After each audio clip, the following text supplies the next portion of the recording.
সংক্ষিপ্ত আকারে বলতে চাচ্ছি, আমাদের মাথায় ছিল যে এটা বাংলাদেশি কমিউনিটির একটা বড় কোনো অর্গানাইজেশন আমরা করতে যাচ্ছি, যাতে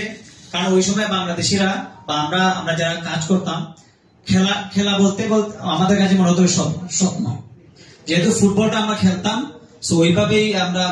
কমিউনিটিটার উপরে তোলার জন্য যে আমরাও খেলতে পারি, আমাদেরও আচরণ ভালো, আমরাও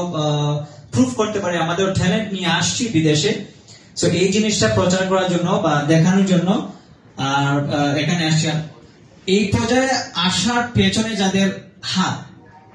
আমাদের বিভিন্ন কোম্পানি আমাদেরকে স্পন্সর করছে এর সাথে সাথে, তবে কনসিস্টেন্সি এবং এই লেভেলে মালয়েশিয়াতে আমাদেরকে রেজিস্টার্ড একটা ফুটবল ক্লাব হিসেবে প্রতিষ্ঠিত করার পেছনে আমাদের যে ম্যানেজমেন্ট, আমি অসংখ্য ধন্যবাদ ওনাদের যে এই মূল্যায়নটা করার জন্য, যে না আমরাও এই টিমটাকে উপরে